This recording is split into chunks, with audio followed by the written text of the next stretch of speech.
Hello दोस्तों, मैं Anil sir, आप देख रहे हो अनिल सर कोचिंग क्लासेस। जो लोग हमारे चैनल पे नए हैं वो लोग हमारे चैनल को सब्सक्राइब कर ले और अगर वीडियो आपको अच्छा लगे तो एक लाइक जरूर दे और कमेंट जरूर छोड़े। तो दोस्तों, आज का हमारा टॉपिक है टेंस। आप लोग टेंस से घबराते होंगे कि टेंस क्या पूछ दिया है, कितना लंबा इसका स्ट्रक्चर है। तो दोस्तों, मैं आपको बहुत शॉर्ट तरीके से पूरी टेंस की जानकारी दूंगा, वो भी कम से कम समय में आपको टेंस समझने में आसानी होगा। ठीक है, टेंस का मतलब होता है काल।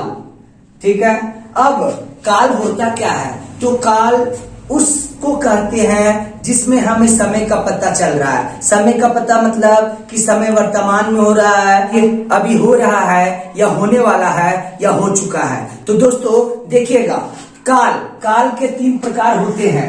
पहला जो होता है वो होता है प्रेजेंट टेंस, दूसरा होता है पास्ट टेंस और तीसरा होता है future tense. Present tense first लिखते हैं, प्रेजेंट टेंस।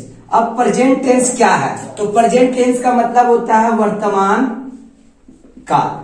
अब वर्तमान काल में क्या होता है? तो इसमें जो भी होगा वर्तमान की बातें रहेगी। या तो शॉर्टकट में समझ लीजिएगा कि जिस वाक्य के अंत में आपको है दिखेगा, ठीक है, तो वो वर्तमान की बात है। मैं खाता हूं, मैं खा चुका हूं, मैं खाया हूं, तो ये सब सारी जो है वर्तमान की बातें हैं। ठीक है दोस्तों, तो प्रेजेंट टेंस के भी 4 भाग में बांटा गया है। प्रेजेंट टेंस को 4 भागों में बांटा गया है, जिसमें आपका पहला नंबर में आता है सिंपल प्रेजेंट।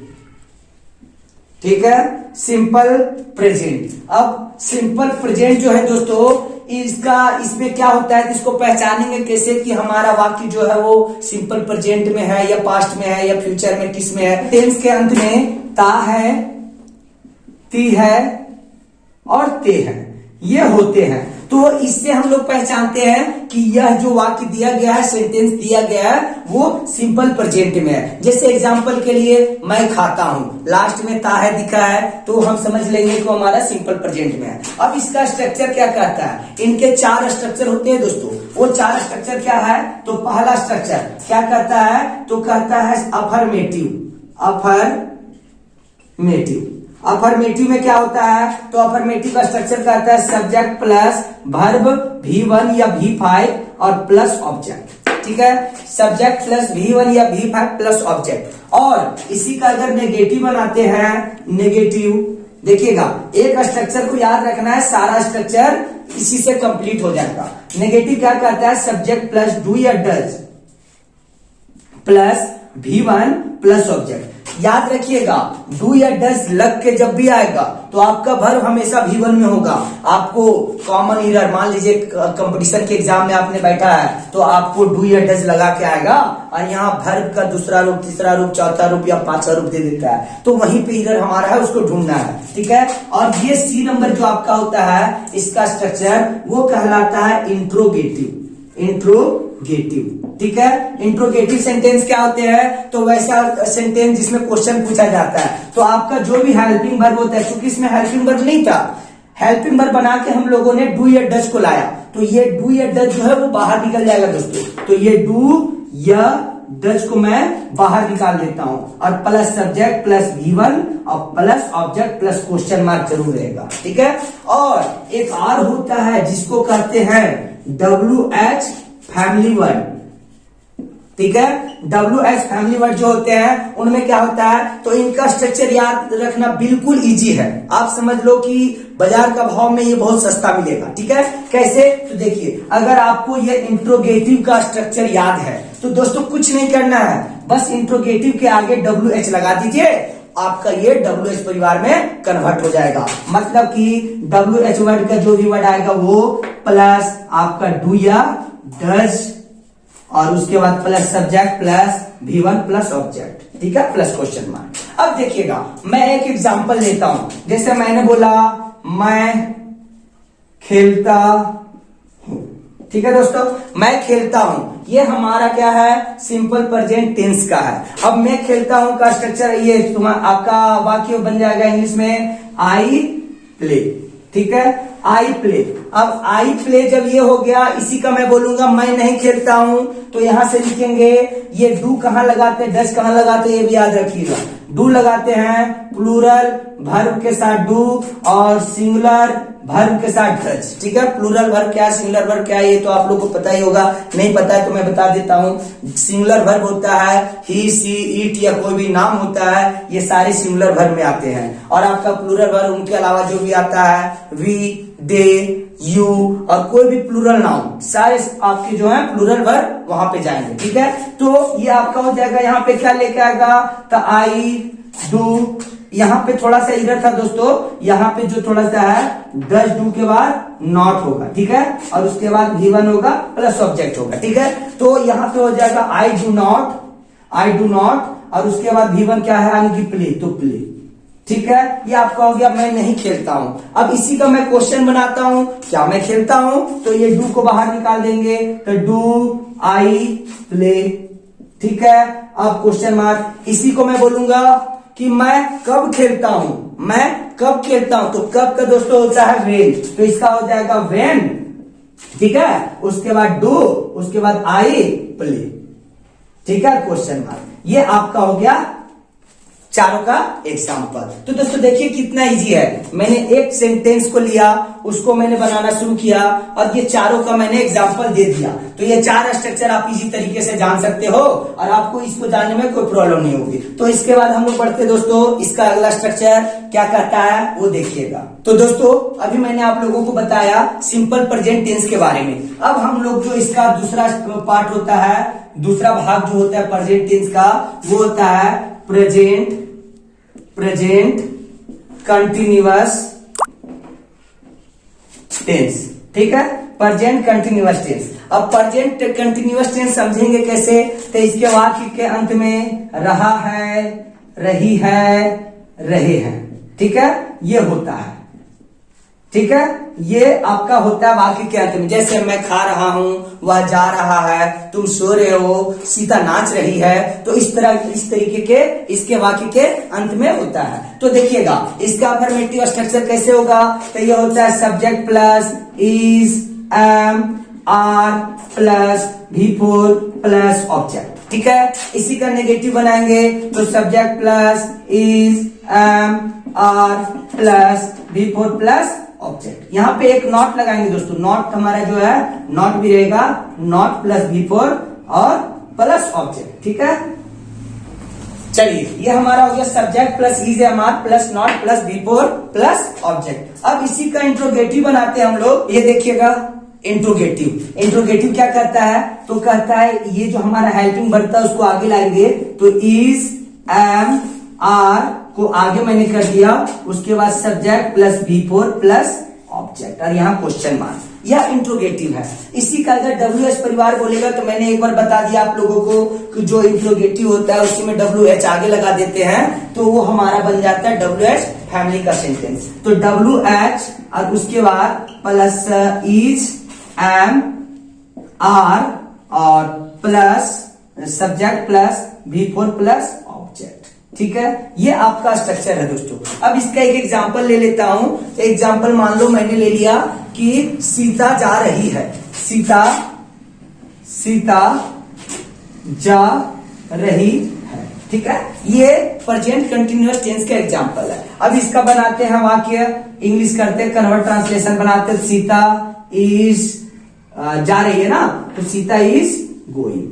ठीक है, सीता जा रही है, सीता इज गोइंग। अब इसी का बनाएंगे सीता नहीं जा रही है, सीता इज नॉट गोइंग। क्या सीता जा रही है, इज सीता गोइंग। और इसी का बनाएंगे सीता कहाँ जा रही है, तो सीता कहाँ जा रही है तो कहाँ का होता है वेयर, तो वेयर इज सीता गोइंग। ठीक है दोस्तों, तो ये हमारा था ये प्रेजेंट कंटिन्यूअस के बारे में। अब हम लोग बढ़ते हैं आगे प्रेजेंट परफेक्ट के बारे में।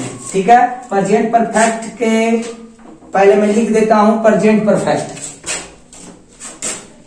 प्रेजेंट परफेक्ट, ठीक है, प्रेजेंट परफेक्ट में क्या होता है, तो वाक्य के अंत में चुका है, चुकी है, चुके हैं या दिया है, लिया है, ये सारी चीजें होती है। यानी कि अंत में है होता है, और चुका है, चुकी है, चुके हैं, लिया है, दिया है, ये सब सारी चीजें होती है। ठीक है, अब इसका अफर्मेटिव स्ट्रक्चर क्या होता है? तो सब्जेक्ट प्लस हैज या हैव प्लस वर्ब का तीसरा रूप प्लस ऑब्जेक्ट। ठीक है, अब इसी का बनाएंगे नेगेटिव, तो सब्जेक्ट प्लस हैज या हैव प्लस नॉट प्लस भी3 और उसके बाद प्लस ऑब्जेक्ट। ठीक है, और इसी का बनाएंगे आपका इंट्रोगेटिव, तो ये आगे आ जाएगा, यानी कि हैज या हैव प्लस सब्जेक्ट प्लस भी3 plus object plus question mark. WH के बारे में मैंने आप लोगों को पिछले बता दिया, आपको कंटिन्यूअस में बताया, सिंपल में बताया कि इंट्रोगेटिव के पहले अगर हम लोग WH को नोट कर देते हैं पहले में, तो आपका वो इंट्रोगेटिव, ये जो आपका WH फैमिली में आ जाता है। तो WH और उसके बाद हो जाएगा प्लस हैज या हैव प्लस सब्जेक्ट प्लस भी3 प्लस ऑब्जेक्ट। ठीक है, प्लस क्वेश्चन मार्क। तो यह प्रेजेंट परफेक्ट टेंस के बारे में। अब इसका एक एग्जांपल लेता हूं, जैसे मैं बोलूंगा कि हम लोग जा चुके हैं। ठीक है दोस्तों, हम लोग जा चुके हैं। हम लोग जा चुके हैं का सेंटेंस अगर बनाते हैं, ट्रांसलेट करते हैं इसको इंग्लिश में, तो होता है वी, और वी के साथ लगेगा हैव। ठीक है, और हैव के बाद हो जाएगा आपका भी3। जाना का होता है गो, भी1, और भी3 उसका होता है गॉन। ठीक है, तो हम लोग जा चुके हैं, वी हैव गॉन। ठीक है, अब बताओ आप हैव यहाँ पे क्यों लगाए? हैव में भी एक कहानी है। हैव लगाते हैं प्लूरल वर्ब के, प्लूरल नाउन के साथ, ये प्लूरल वर्ब है। ठीक है, और ये हमारा सिंगुलर नाउन के साथ। ठीक है, सिंगुलर नाउन मतलब ही सी इट के साथ। अब इसी का हम लोग बनाते हैं, हम लोग नहीं जा चुके हैं। हम लोग नहीं जा चुके हैं का हो जाएगा वी हैव नॉट गॉन। ठीक है, क्या हम लोग जा चुके हैं? तो हैव को आगे निकालेंगे, स्ट्रक्चर कहता है हैव को बाहर निकालिए, तो हैव को बाहर निकाले, have we gone plus question mark. ठीक है, और WH परिवार में उसको बनाते हैं, तो हम लोग कहां जा चुके हैं? हम लोग कहां जा चुके हैं? तो हम लोग कहां जा चुके हैं का हो जाएगा, कहां का होता है वेयर, तो वेयर हैव, देखिएगा यहाँ ये स्ट्रक्चर कहता है WH, उसके बाद हैज है, तो वेयर हैव सब्जेक्ट है हमारा हम लोग मतलब वी, उसके बाद भी3 मतलब गॉन, उसके बाद क्वेश्चन मार्क। ठीक है, आने की हो जाएगा वेयर हैव वी गॉन, उसके बाद क्वेश्चन मार्क। तो ये रहा आपका शॉर्टकट ट्रिक। अब इसके बाद हम लोग चलते हैं प्रेजेंट परफेक्ट कंटिन्यूअस टेंस की ओर। ठीक है दोस्तों, प्रेजेंट परफेक्ट कंटिन्यूअस में। ठीक है, अब देखिएगा प्रेजेंट परफेक्ट कंटिन्यूअस में क्या होता है? कंटिन्यूअस, हाँ, प्रेजेंट परफेक्ट कंटिन्यूअस के अंत में होता है रहा है, रही है और रहे हैं। ठीक है, लेकिन ये तो हमारा कंटिन्यूअस का बात किया, परफेक्ट भी तो इसमें डालना है। तो परफेक्ट डालने के लिए इसमें क्या करेंगे कि इसमें एक समय का बोध होगा, चाहे वो समय निश्चित हो या अनिश्चित हो, लेकिन एक समय होगा। ठीक है, तो इसका स्ट्रक्चर में लिखता हूं फिर से। स्ट्रक्चर कहता है सब्जेक्ट प्लस हैज या हैव और प्लस आपका इसमें जो है यहाँ पे इसके बाद बीन लगता है दोस्तों, बीन, उसके बाद भी 4 लगाएंगे, उसके बाद ऑब्जेक्ट, उसके बाद सिंस या फोर, और उसके बाद लगाते हैं टाइम ऑफ पीरियड। ठीक है, सिंस या 4। अब यहाँ पे सवाल उठता है सिंस या 4 का, तो मैं इसके बाद में बताऊंगा, सारा का स्ट्रक्चर लिख देता हूं, उसके बाद सिंस या 4, सिंस कहाँ लगता है, 4 कहाँ लगता है, उसके बारे में समझाऊंगा। तो नेगेटिव का इसका हो जाएगा सब्जेक्ट प्लस हैज या have plus not, have has और बीन के बीच में नॉट को बिठाएंगे। ठीक है, बीन, और उसके बाद हो जाएगा आपका V4 plus object plus since या 4। ठीक है, अब प्लस टाइम ऑफ पीरियड। ठीक है, चलिए अब इसका बनाएंगे WH, तो ये जो आपका है था हेल्पिंग वर्ब, उसको बाहर निकालेंगे, तो हैज या हैव प्लस उसके बाद subject plus been plus V4 plus object plus since या 4 प्लस टाइम ऑफ पीरियड। ठीक है, और प्लस क्वेश्चन मार्क हमेशा रहेगा। ठीक है, इंट्रोगेटिव का जहां बात करेगा क्वेश्चन मार्क आएगा। ठीक है, अब WH परिवार का सेम वही है, इसमें बस लगा देना है आगे में WH, तो ये हो गया हैज, हैव, ठीक है, plus subject plus been plus V4 plus object plus since या for plus time of period. ठीक है, अब देखिएगा, अब सवाल उठता है कि सिंस कहां लगाएंगे, फॉर कहां लगाएंगे। तो सिंस लगाते हैं निश्चित समय का जहां बात करता है, जैसे 4 घंटे से। ठीक है, 4 घंटे से हमारा निश्चित नहीं है, वहां पे फॉर लगाएंगे। बोलेगा 4 बजे से 1996 से, ठीक है, आपको बोल देगा कि 31 जनवरी से, तो वो हमारा एक निश्चित समय है, वहां पे हम लोग सिंस लगाएंगे। अगर उसने बोल दिया 4 घंटे से, 5 महीनों से, ठीक है, 10 सालों से, तो वहां पे हम लोग फॉर का यूज करेंगे। एक शॉर्टकट ट्रिक आप लोग याद रखिएगा दोस्तों। शॉर्टकट ट्रिक क्या है, फॉर और सिंस का। घड़ी का अगर बात करते हैं तो फॉर कहां लगाते हैं, तो फोर लगाएंगे जहां भी आवर्स होगा, आवर्स के पहले फोर लगाएंगे। ठीक है, और जहां पे ओ क्लॉक का बात किया, बजे का बात किया, ठीक है, तो यहाँ पे इसके साथ सिंस का प्रयोग करते हैं। ठीक है, ये हमारा एक ट्रिक है। हाँ, फॉर के साथ और आवर्स के साथ फोर लगाएंगे और ओ क्लॉक के साथ सिंस लगाएंगे। ये तो था फोर सिंस का यूज। अब इसका एक एग्जाम्पल देख लेता हूं। एग्जाम्पल क्या कहता है, तो एग्जाम्पल की ओर बढ़ता हूं। जैसे एग्जाम्पल इसका कहता है कि मैं चार घंटे से पढ़ रहा हूं। ये देखिएगा स्ट्रक्चर, वाक्य के अंत में रहा हूं है और इसमें समय का बोध किया, इसके चलते ये हमारा हो गया प्रेजेंट परफेक्ट कंटिन्यूअस टेंस का या जो है वाक्य है। ठीक है, तो इसका मैं बनाता हूं, तो मैं का आई, उसके बाद लगाना हैव या हैव, का आई के साथ लगता है, उसके बाद क्या बोला है बीन, तो बीन, उसके बाद क्या बोला है V4, पढ़ना का क्या होता है रीड, तो हो जाएगा आपका रीडिंग। ठीक है, उसके बाद मैं थोड़ा सा मिटाता हूं दोस्तों, जगह की अभाव है। ठीक है, यहां से मैं मिटा देता हूं। हाँ, उसके बाद देखिएगा रीडिंग हो गया, उसके बाद क्या बोला ऑब्जेक्ट, ऑब्जेक्ट तो यहाँ हमारा दिया नहीं गया है। अब यहाँ सिंस या फोर, सिंस या फोर में क्या लगाएंगे, तो अभी मैंने आप लोगों को शॉर्ट ट्रिक बता रखा था कि घंटा का बात किया, घंटा का मतलब आवर, आवर का मतलब हो गया फॉर लगाएंगे। तो फॉर कितना घंटे से, तो 4 आवर। ठीक है, 4 आवर्स।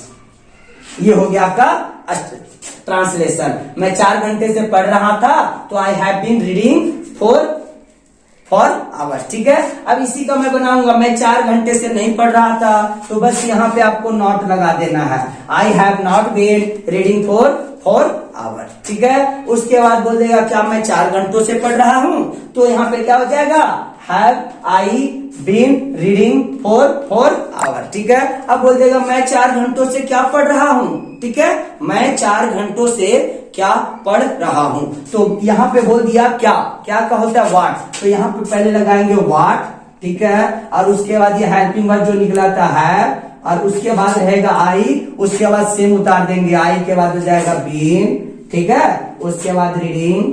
ठीक, what have I been reading for hours. ठीक है, तो यह हमारा था आज का प्रेजेंट टेंस के बारे में। कल मैं अगले वीडियो में आप लोगों को बताऊंगा पास्ट टेंस के बारे में, जो हमारा पार्ट 2 में आएगा। ये वीडियो पूरा देखोगे, पूरा देखने के बाद अगर आप लोगों को ये समझ में आ गया, तो आपको पास्ट टेंस समझने में कोई दिक्कत नहीं आएगी, क्योंकि सारा पास्ट का मैटर मैं इसी से लूंगा और इसी पे हमारा शॉर्ट तरीका चलेगा। तो दोस्तों आज के लिए बस इतना ही।